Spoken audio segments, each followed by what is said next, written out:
Okay. Yes.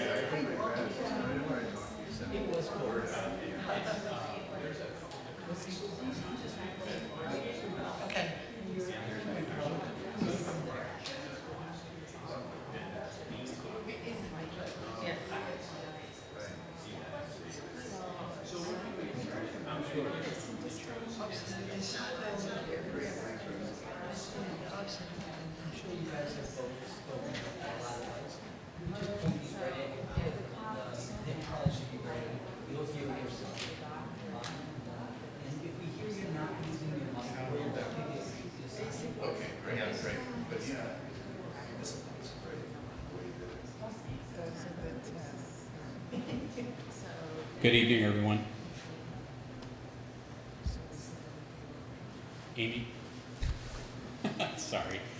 So, we're glad to be here this evening and welcome you all to the libraries. I don't know if some of you are not from the community or haven't been to Pratt before, but one of the things that we like people to know about the libraries is we do host a wide range of exhibits and events, and just take a look over at our solid wit drawing that was installed last year, and you can see that we have a lot of things going on, but nothing more important than we have this evening.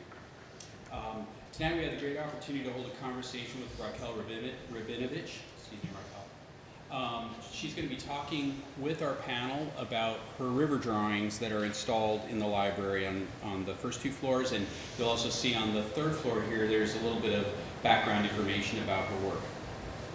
We have enjoyed viewing her work over the last month, and fortunately I told Raquel I'm glad that tonight is not a closing event. We have another month, so you're welcome to participate and come in and keep seeing the show.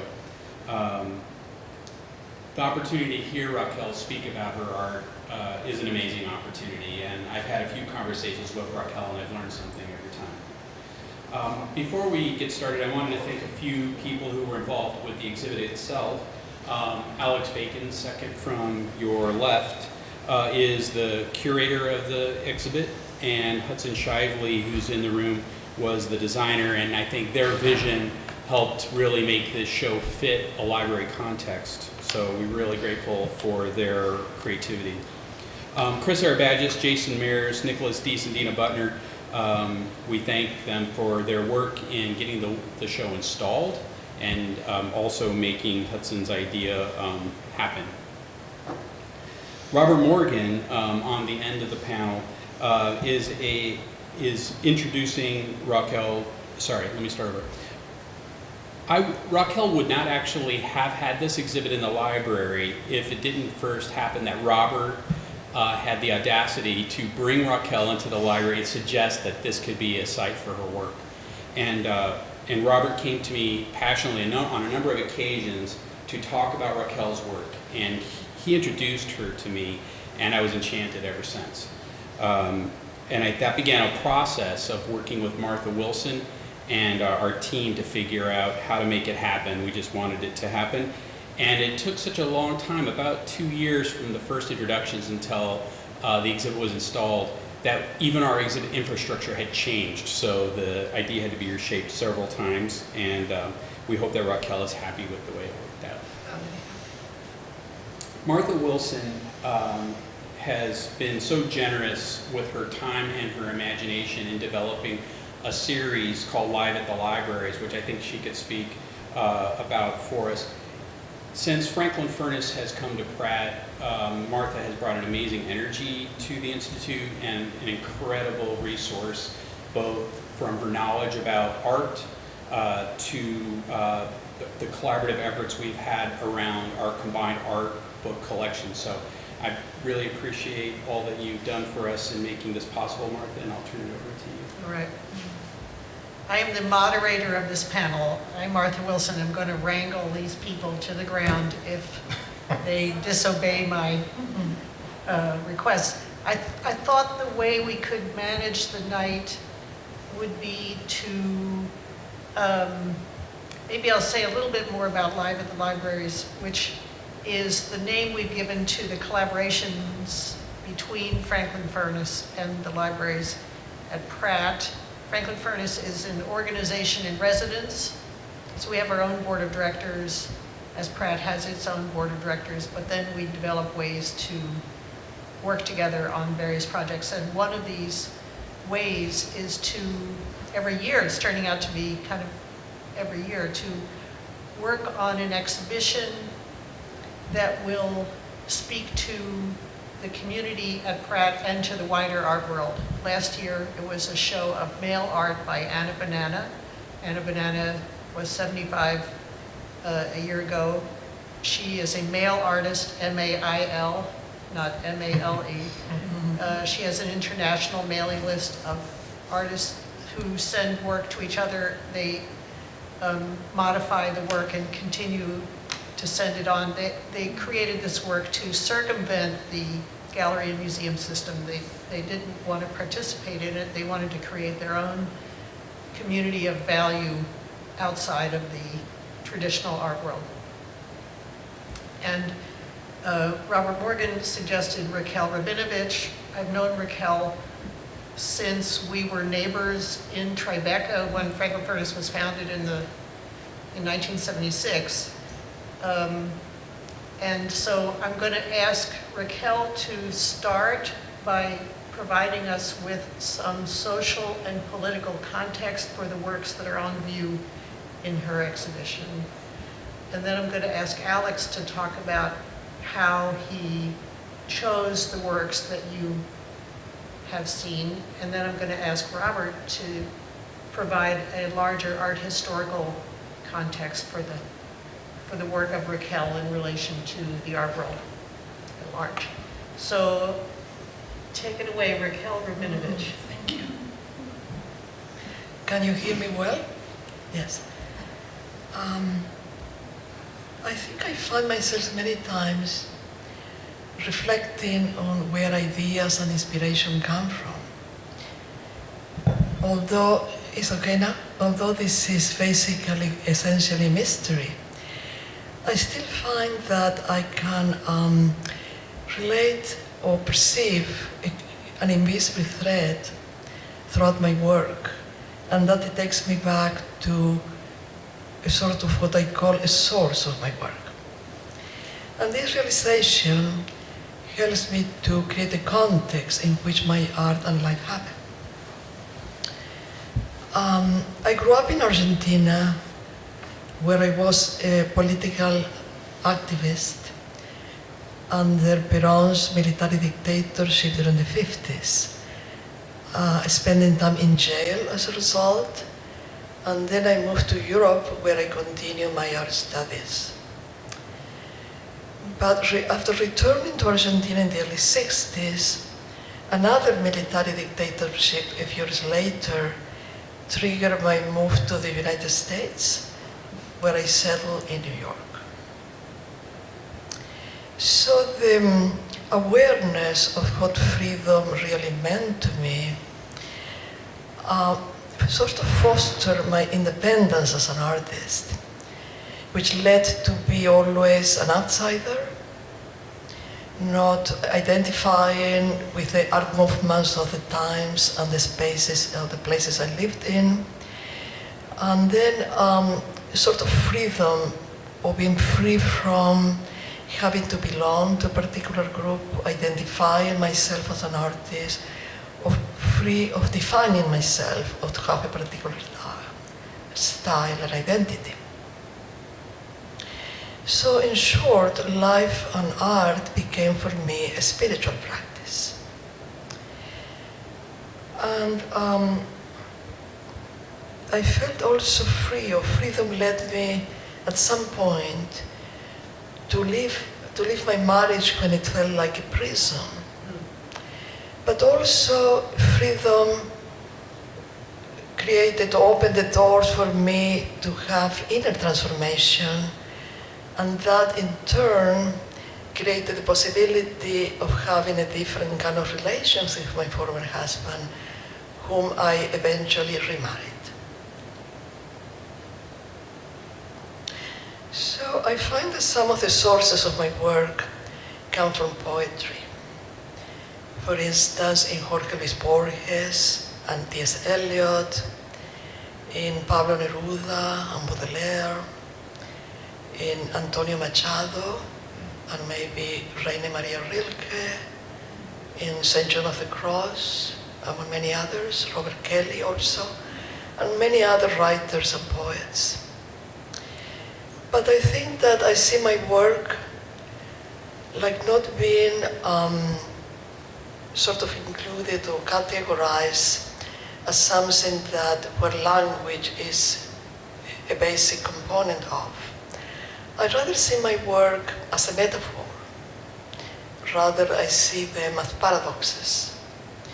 Like, for instance, I can see how my work transcends the physicality of the materials I use in the same way that I see poetry transcending the physicality of words.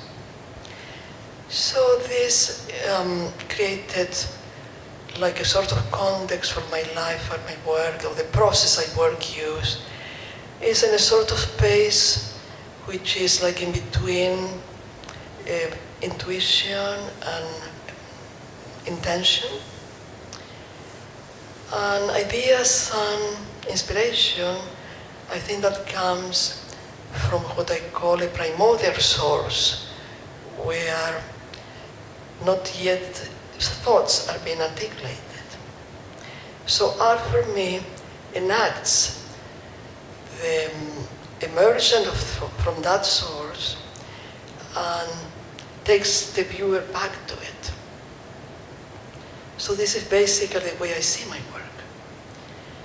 Now, this exhibition here at the Pratt Library, it's called Excerpts, brings together drawings from my River Library series that I think Russ mentioned, in which I use mud or sediment from rivers from around the world as my medium. From ancient times, mud has been accumulated in layers in the riverbeds. So in this sense, embodies the history of the earth and humankind. So I am like an archaeologist, excavating the beds of rivers to dig out hidden histories concealed under the waters and give them visibility in my drawings. So these drawings for me are like pages of unwritten text of those histories. And so in this sense, the way I can communicate is in a sort of indirect language, in which all these metaphors are literal all as well. So the mud could be seen as literal and metaphorical at once. And so my connection or my love for books and libraries, which began at an early age, gives me a great pleasure to see now my River Library in the context of an actual library, which is the Pratt Library. So I'm delighted to see this connection being enacted through this exhibition.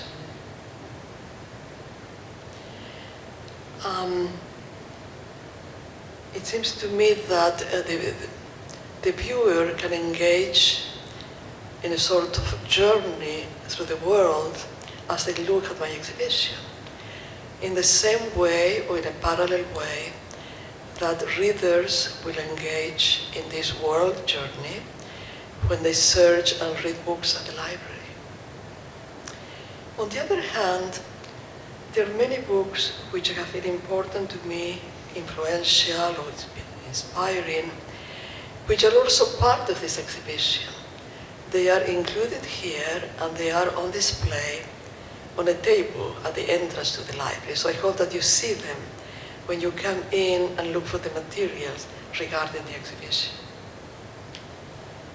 Also included in this exhibition is a video that documents a series of stone sculpture installations called emergencies that I created in specific locations along the shores of the Hudson River.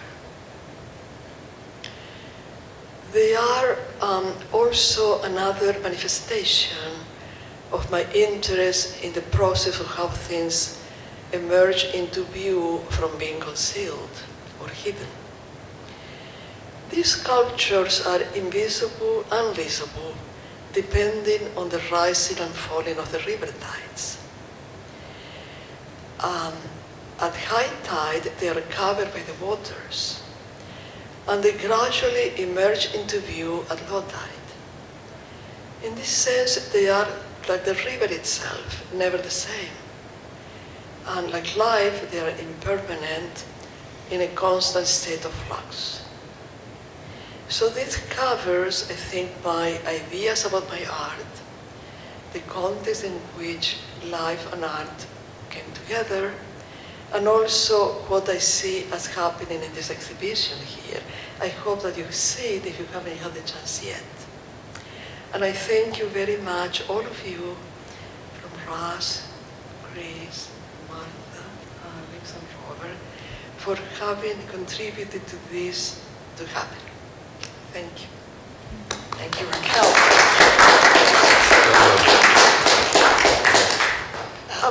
I'm going to open this up for conversation after all of the panelists have had a chance to speak. Alex. Okay.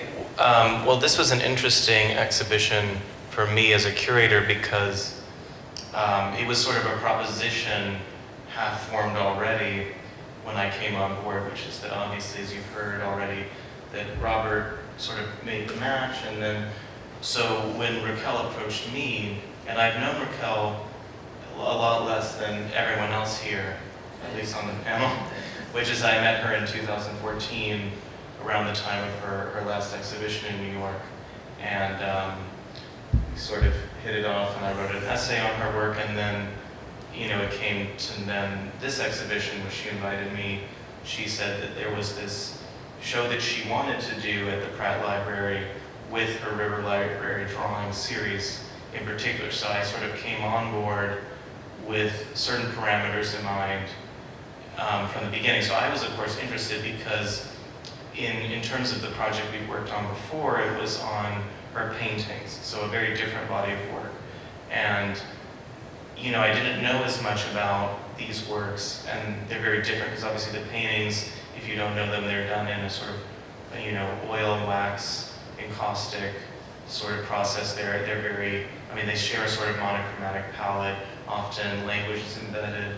So there's certainly similarities, but just, in a way, the River Library, the main, issue of dealing with them, which was then sort of staged in a library context, was how to display them, because they don't really have a fixed orientation. A lot of the material, Raquel sort of prepares the paper and, impregnates it with the river sediment, and then it's sort of stashed away.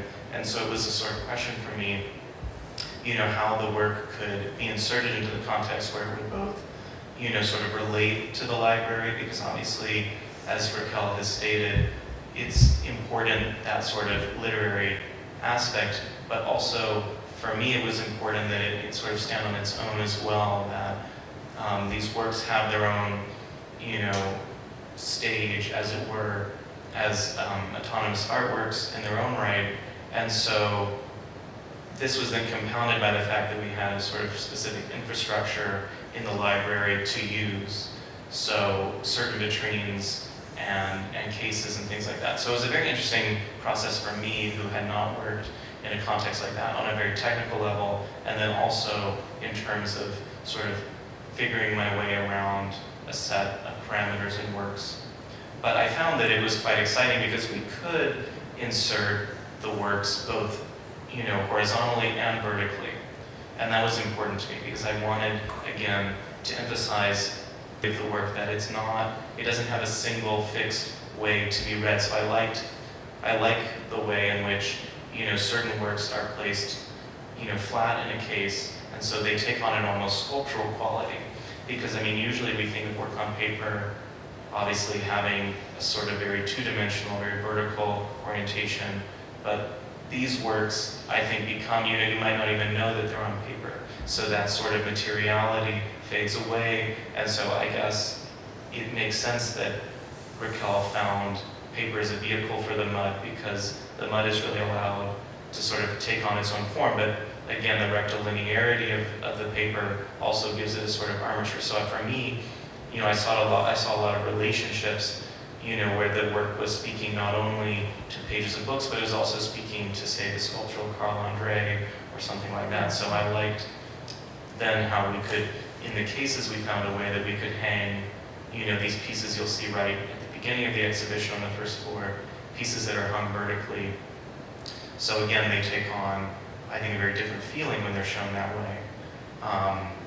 So it was exciting for me, I guess, as a curator, because I felt like Raquel obviously has a very sophisticated and long-developed understanding of her work, and it made sense to me that she established a certain, you know, context for the work.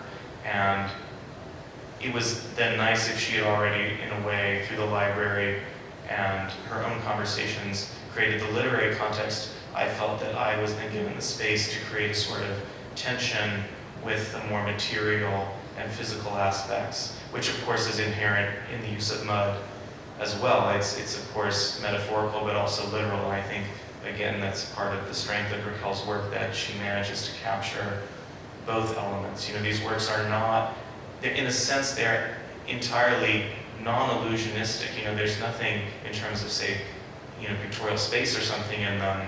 They're not paintings, but yet there is an oscillation between metaphor and reality in a way. So, Martha, I don't know, is that what you wanted to hear? Or do I have to throw you to the ground? Yeah, exactly, that's what you threatened to do. Thank you, Alex. Robert, do you want to take up the rear with the larger art historical? I want to say to Raquel, what a sincere pleasure it is to be here with you. And I'd also like to say that never in my recall have I heard a presentation by an artist that encapsulates her work, in this case, so well. I would be tempted to say that even Robert Irwin could learn a few tips from Raquel, not to mention Richard Serra. And I say the latter because somehow it's always occurred to me that the strength of ideas in Raquel Rabinowitz is as strong as the ideas in Richard Serra. Thank you so much.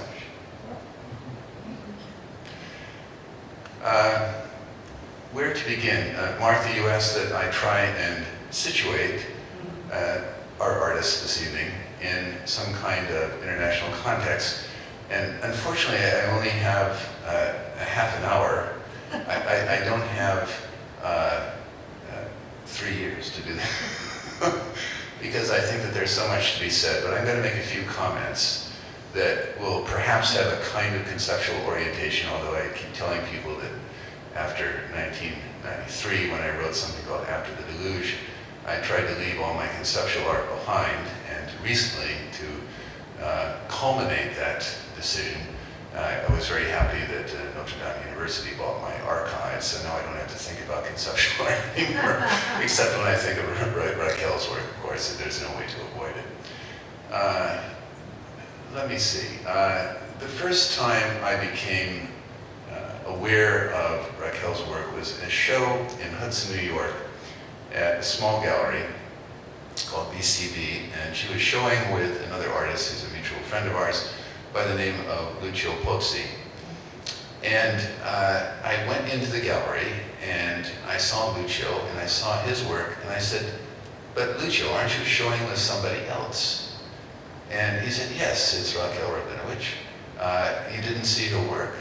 And I said, "No, where is it?" Well, I found these tiny, tiny little paintings that in fact were part of her earth on paper, but tiny, tiny, instilled inside the window jambs in various places that you would not think to look.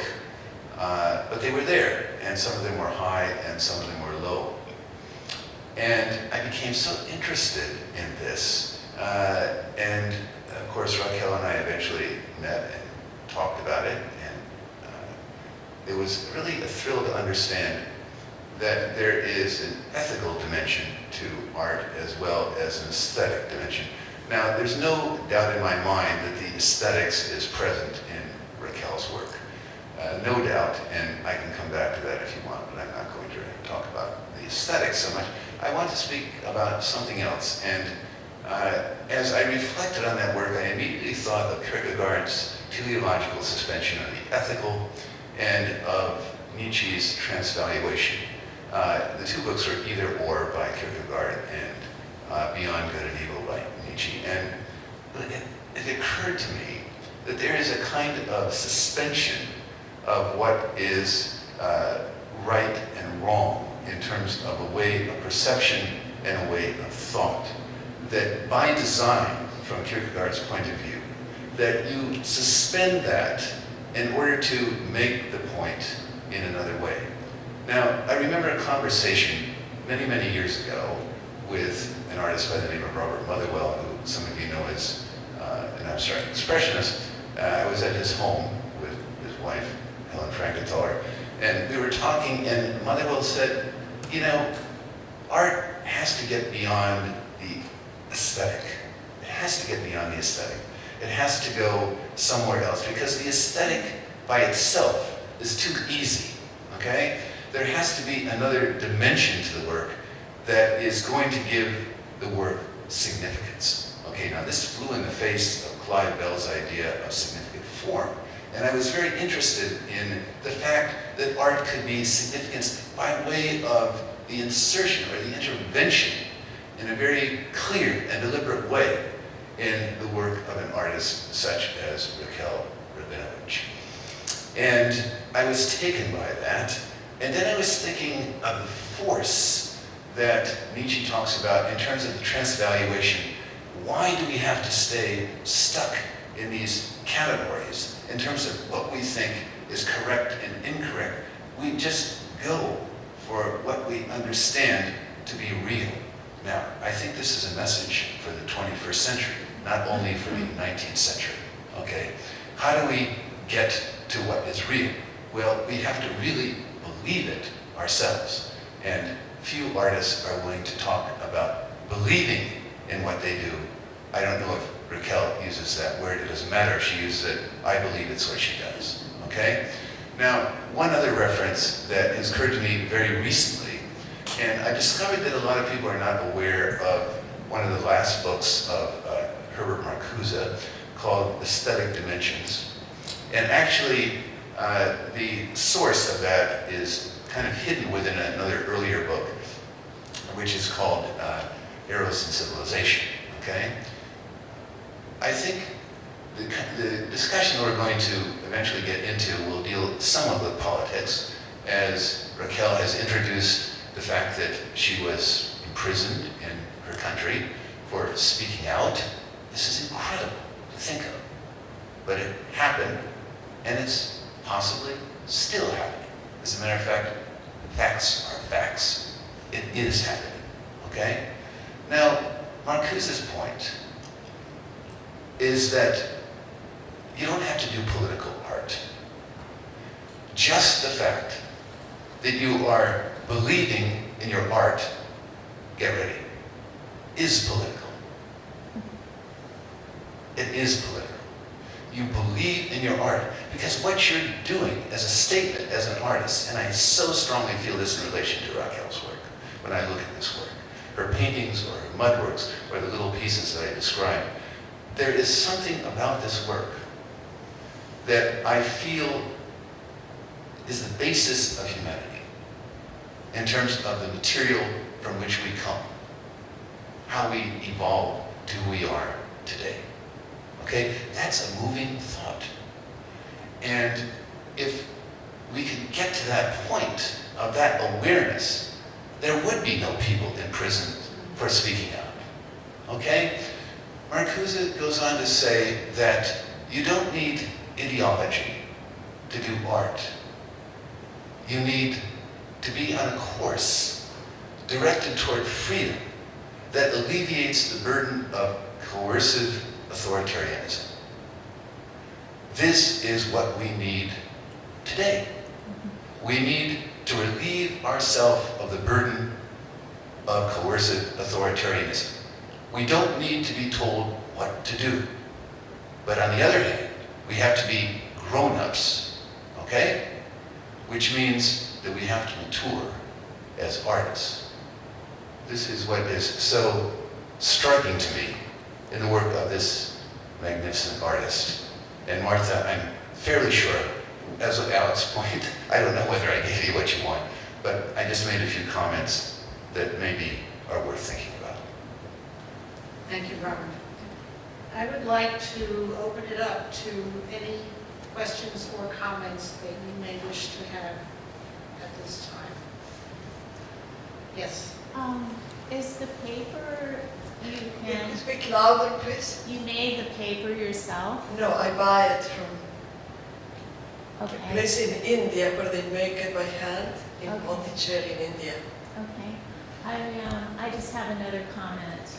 I think it's fascinating to think about your art as being a source of history in the future, because it can be analyzed and it would tell something about our time now in terms of, you know, DNA maybe, what was in the environment, in the water and in the mud at that time. It would be curious to see how it, to me, to be analyzed scientifically. I have difficulty hearing everything that she said. I'm sorry. Do you like me to answer or anybody else here? Is the question addressed Well, to me? It was just a comment Oh, okay. about, I'm the, sorry that I heard part of it because I don't hear that well. Maybe you want to come closer or speak up. Thank you. okay. If people don't mind, maybe we could just move a little closer Oh, since there's that's space a Yeah. and share a little bit of a more intimate conversation. What a great idea. Yeah.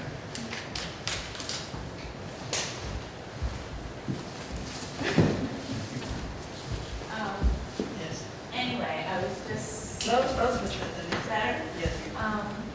I think your work is fascinating with the aspect of being able to look at it in the future and see what was happening in our environment within this time. Because, you know, it would just be fascinating to see what kind of particles are in the mud. Like, you know, we have plastic everywhere now. And, you know, there's probably a real contrast between the old and the new, but it was happening now. That's all I wanted to say. I like that comment very much. I think that's another layer Yeah, in terms of the context in which they are. Many pieces come and go, sort of embodying all of that. Because as I mentioned before, embedded in the sediment is ancient history. Because the accumulation happened layer upon layer, they don't mix in eventuality. So when I dig them out, I mix them. And they're mixed in the actual artwork. So that, I think it has all of that that you're telling me in the present. Thousands of years today. Yes. Wait, Russ, somebody behind you. Raquel, could you tell us a little bit about your process of collecting all of these samples and if you travel or how you, and then the different rivers and your relationship with gathering the materials? Right. I began doing the digging out myself. For instance, from the Hudson River, from the Ganges in India. Actually, I began my work and the thinking about doing this project being by the Ganges in Varanasi in India. And afterwards, as people got to know my project, when they traveled to various places, say to Vietnam, or to Laos, to Egypt, to Peru, to Argentina, many places, places. That's why I said from all over the world. And they remember what they do. They will collect and gather the mud themselves. Sometimes we'll bring it to me in person. Other times we'll send it in the mail or through somebody else. And it's a wonderful process because it added another layer of the process, how it came to me. It reminds me, for instance, of Marco Polo and the Kublai Khan. If you remember the history, maybe all of that is very well related in a book called Invisible Cities by Calvino, where Marco Polo is like an emissary to go all over the empire, because the Kublai Khan wouldn't do it, and bring to him descriptions of those places.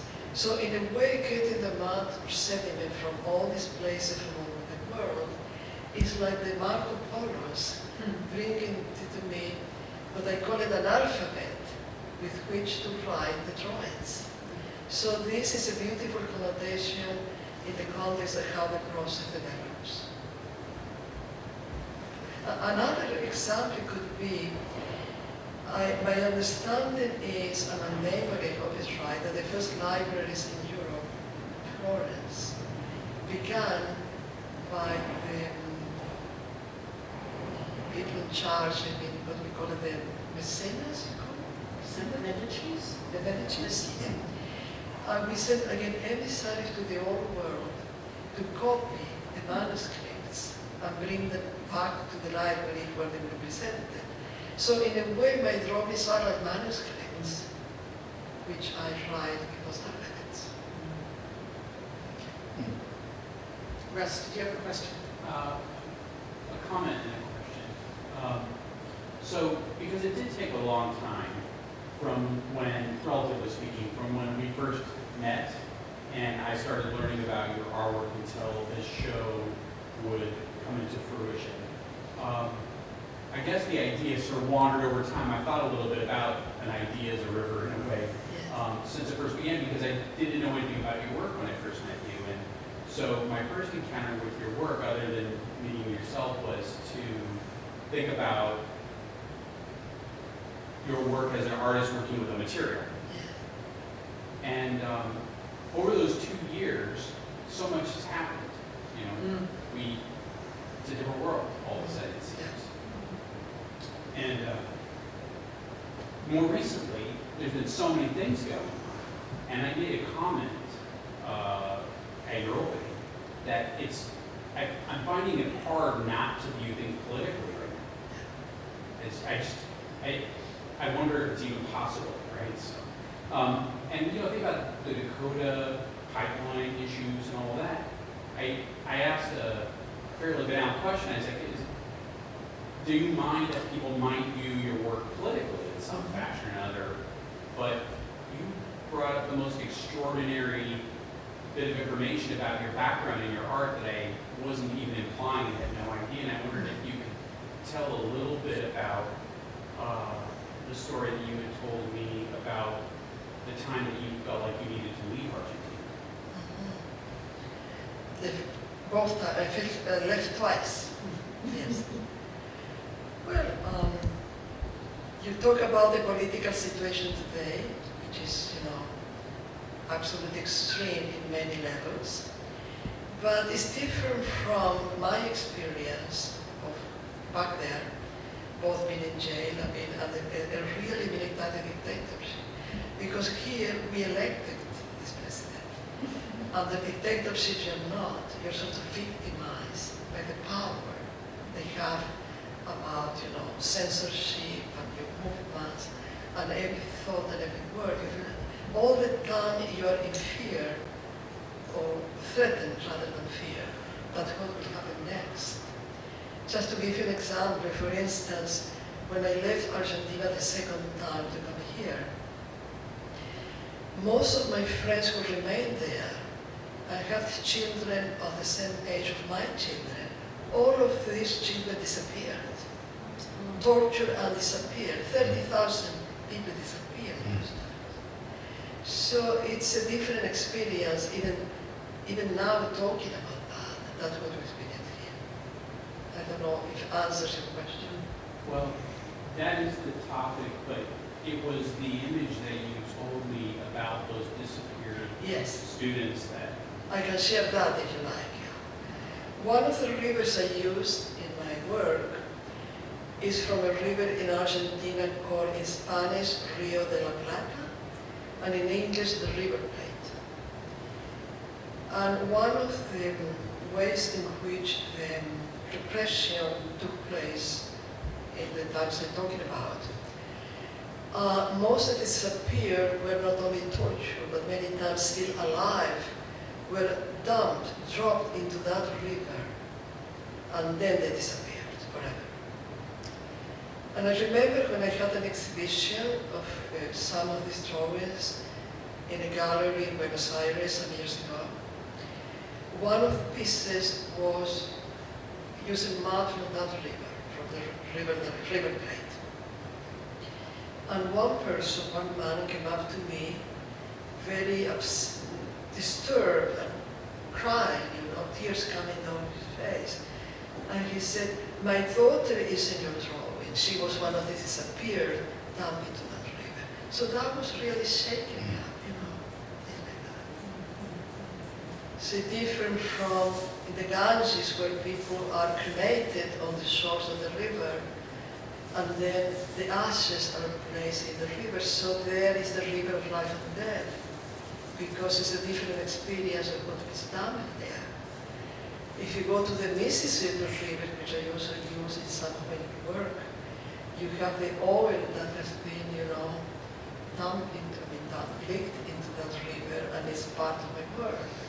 Or the Hudson with General Electric dumping chemicals into the Hudson, and also that is in some of my pieces. So in that sense, though it is not known, it's present.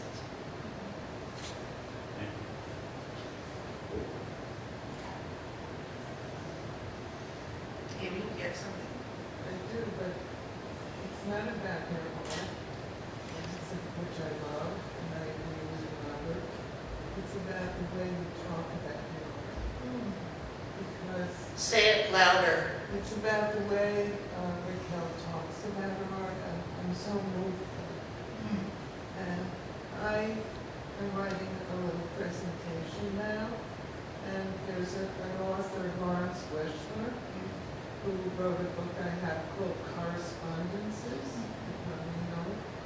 And I feel like we are kindred spirits, because the name of my talk is The Disappeared.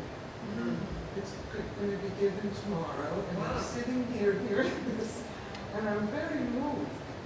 And I feel in my field, which is not art, it's art education, that I am an outsider for very different reasons. I'm also a reader, and the way you reference the books in your talk about the way you think and how thoughtful you are. And I come from the art world, and I know a lot of artists, even different ones than Robert most, and from the 70s, and they are not so thoughtful. Some of them are good, but there's a difference when you hear an artist like, that's what you're talking about, Robert, and it's so moving. I mean, the work is moving, that I saw last time, but now this is a different experience, and I thank you. You're a poet. Thank you. Very true. I appreciate what I said. Thank you. Raquel, just to follow up on some of these questions a little bit. So, when the show was being installed, the curator and the designer were very conscious of not putting graphical images next to your work, and letting your work have some separation. And even the idea that there's not a bunch of information in the cases, you can carry that information around and learn about the exhibit, but it's not really present when you're looking at the work. And I wondered, how do you feel about the fact that people come to your work probably perspectives. You know, whether they think of it as art of a particular kind, or that there's some, you know, what information you have that informs what you do. How do you feel about what people do and don't know about your work? I don't know. Like if you write a book, you don't know what the readers think about what you have written. So I don't have any direct experience, except maybe if people write to me sometimes, I would say what is the response they have. But it's very difficult to evaluate and generalize this is the response. It's very individual. Like I said before when I gave my presentation and the introduction, that the viewer engages in a journey through the world in this particular exhibition, I think because Hudson has been wonderful the way he designed the show and provided the map, how to make it like a journey, going from one place to another, or different places through the artwork, and then eventually that connects with the person itself, himself or herself, responding to that inner journey. As in there is the outer journey and the inner journey. And hopefully the viewer engages into that in his or her own intimate responses. Well, I think it's been an interesting opportunity to see your work in the context of the library that it was designed for, because I look at your forms and I can't imagine that people don't see some connection to maps and books and scrolls and things that they would encounter in this context. And I have to say I feel very fortunate, not just that your work was here, but that I got to encounter it. Because I now actually look at the books in our stacks a little bit differently. Actually, the scrolls that you mentioned are very meaningful to me in the sense that being rolled up and sealed is an extra component of bringing up the idea of how history also has been hidden from us in many ways, either because of the way it has been written or not written, and how we have to question everything that we read or hear to know where really things are for real. So I think that being that much hidden from view encourages you to question that, like the old scrolls from antiquity. Chris? Well, you've spoken a lot about it seems like your community is a kind of community of poets, maybe, writers who you've read, and I wonder if on the material side, if there's been at all a community of artists who have given maybe either influenced or you imagine your work in conversation with, and I'm thinking of a few people like Robert Smithson, Anna Mendieta. Are there any people who, at the time, either in Argentina or anywhere else in the world, who you kind of felt yours was a kind of conversation? Wow, that is very right question. See how I can answer that. Maybe a few I could relate to in different aspects of my work. I would say, for instance, regarding my painting work, Alec knows that very well, I could relate to Ad Reinhardt, to Barnett Newman, Jasper Johns, and I can relate very directly. In my sculpture work, I could think of Richard Long. I think I admire and love his work very much, and I find a rapport in that regard. And so those are the immediate responses that I can think of. Regarding the River Library, I cannot think of any immediate connection with other artists yet. Maybe I will What discover about that. environmental artists like Agnes Dennis? Right, very good, yes. We have been friends for many, many years with Agnes. And there is a resonance, maybe in terms of how we question what we see, what we read, and how we in an indirect language, we bring that through. That I have a connection in that sense. Do you think of yourself in any way as a kind of writer? And what I mean by that is, Alex wrote in his essay something about the connection with writing and your work. And I've sometimes thought of artists as, no matter what they're doing, their mark making of any kind, they're writing in a way, this language that is not the language that we speak and have conversations with. It's just a different language. And yet, to me, somehow I think about that as a writing of sorts. And for you, is it at all like that? Well, I have notebooks, which I have for many, many years. I don't write every day, it's not a journal.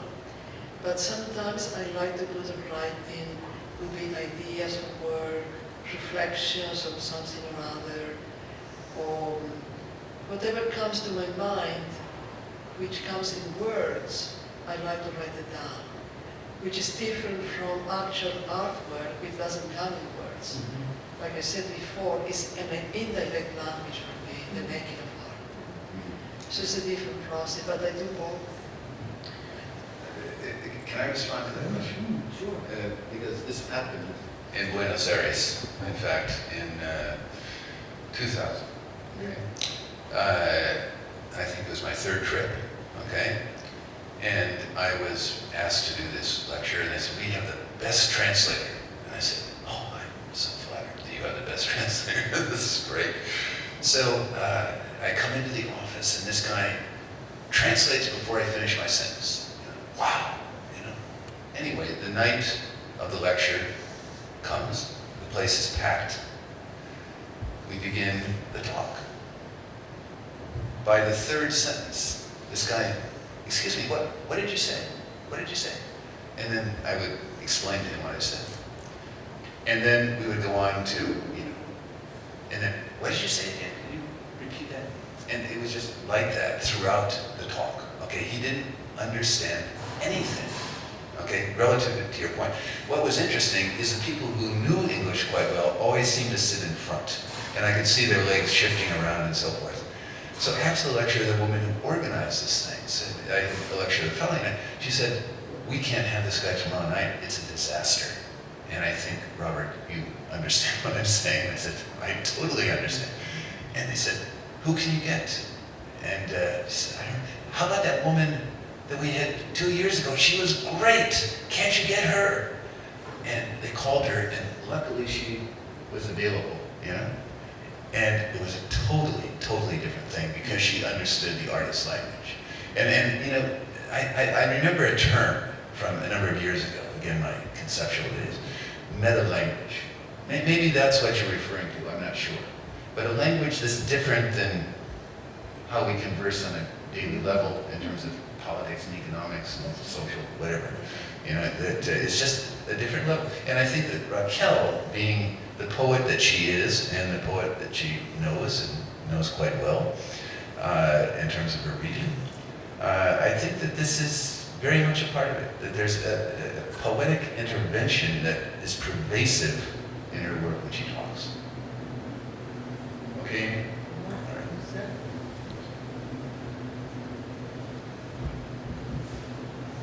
Raquel, do you write poetry? Do you write something you would call a poem? No. Yes. Are you going to continue this type of work, or are you doing something different now? What are you doing? I'm painting now. Painting. Yes. Yeah.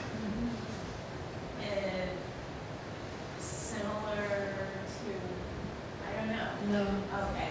It's a different body of work. Okay. I think I like to work on parallel projects. I think they all come together because there is a thread. But I can work on drawing. For instance, my new drawings are not using mud as a medium. I use other mediums. Could be sculpture. It's using stones. At one time in the 80s, I used glass as a medium for sculpture. So I think it changes over time. maybe the innermost is the same, but the manifestations and the materials are different. Can you say something about your process? Were these made vertically or horizontally? On the table, I work on the table. They were on the table. Yeah, that's why I so much the way Alex displayed them, because it's the way I work with them, horizontal. And do you paint now? I paint on the wall, and I can put many canvases on the wall, so I go from one word to another. It takes me a very long time to finish what I call a series. A series could be 20 drawings, 15 canvases, sculptures in different places and locations. And rather than to begin and finish one at a time, I go from one to another, like a sort of conversation with my pieces. So to complete the whole series, it takes maybe 2-3 years for that. As far as the process, is the mud fixed in any Again, way? say that again. Is the mud fixed in any way? No, I can't fix it now. Okay. The way, it is a good question. I get the mud, okay? I mix it with water and an adhesive, a sort of glue, and mix it well in a container. Then I take the paper and dip it into it by hand. So in a certain way, what happens in this container is like if it is a river. Because that process of the mud getting into the paper is in the dark. I don't see it happening. It happens under. Exactly what happens at the riverbed. So when I take it out and let it dry, then it's like digging it from the bed of the river and bringing it outside into the world. It's kind of parallel. Then I let it dry, and I submerge it again, and let it dry. I may add dry particles with the same glue until I feel it's complete. And then I may layer the pages that you can see in the exhibition, which is another way of layering. What I get is again layered in the pages themselves. Yes. Did you choose the rivers that you took the mud from? And if you did, what drew you to certain rivers as opposed to other rivers? As I mentioned before, there are 2 rivers where I did in person the digging out, and consciously I went to both of them because they were meaningful to me. The Hudson, because I live in the Hudson Valley, so it's a river I connect very deeply on a personal level too. And the Ganges, because it's the ultimate river in the world, in the sense of being what is considered a sacred river. And the place I chose to do that, which is Varanasi, is considered the most sacred city in the world because of the history, the tradition, and the life that still happened the same way it happened 5,000 years ago. Varanasi is the Benares also, right? It's all, yeah. Yeah. Many cities in India have 2 names. Yeah. Varanasi and Benares. Benares. So that was extremely meaningful for me, and I went especially to do that. I spent a month there at the hotel by the river, seeing the river all the time, and all the time doing and working and going back. So that was the beginning of this project. And then, so And the other rivers are a chance. Whoever happens to go wherever and bring it. But you're somebody who actually seems very thoughtful intentions. So when other people bring you mud from another river, what do you do? Do you research the river to see what's there? Is it more just the material, or? Yes, the material, right, yeah. I don't need to go to search for information about the river. I think that would be in the way of connecting to what I actually have there.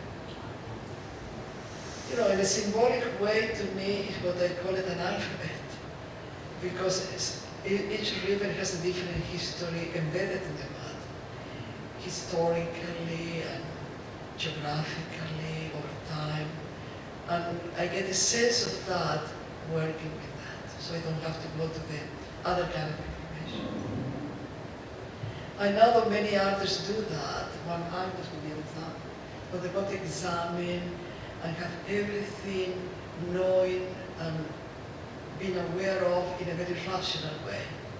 But I think my process is not very rational. It is a mix of intention, this is what I would like to use, and intuition of how to go about it. If I can ask, why this paper? You picked this paper from Pondicherry. I mean, Well, when I was in India, how can I say that? I spent almost a year in India before I went to Varanasi for the river. And I have the fortune to be working, making drawings and works on paper in a studio, actually in an ashram that had a handmade paper place, not a factory because it's handmade. And they would give me the paper just made there, which I could use immediately for my work. So that got me the idea of buying a lot of that paper, called a India paper. I still have some of them. And then when I began to work with the river, it was the obvious paper to use. I still use it and I still have a lot of that. that's a place that has paper that other artists I know have used, right? Doesn't Francesco Clementi uses paper from Pondicherry? Maybe because there are very few places left where the still is made traditionally by hand. You know, with the advances of technology and printing and all that, it became sort of obsolete. There is no market for that. Actually, today, before coming over, I had an email from a person who has been bringing the paper from that place to Woodstock in New York. And many times he brought paper to me from there. And at one point, it was finished. All the handmade places closed. And she wrote to me today to say that he was very happy to find one that reopened. And if I wanted, he could bring more paper from there when he comes back. So it's still alive and not alive in a certain way.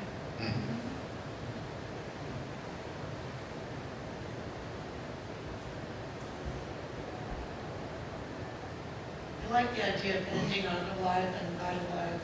It's a good place. So, Hudson, do you have anything you want to add at this junction? No? You got it all. Okay, we got it all. Thank you very much for coming tonight. Thanks to the panel, and thanks above all to Raquel Rabinovich for her wonderful work. Thanks to Russ for having us in the alumni reading group. That's it. And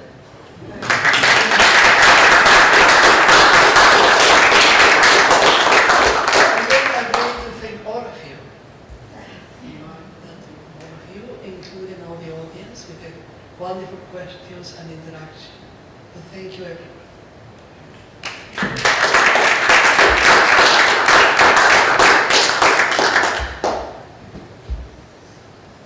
Feel free to grab refreshments. Feel free to walk throughout the show with those refreshments. We don't kick people out for coffee.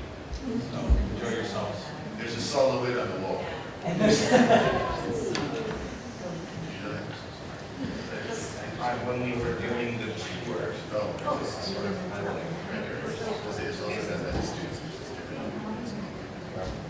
I love seeing the same ones like that.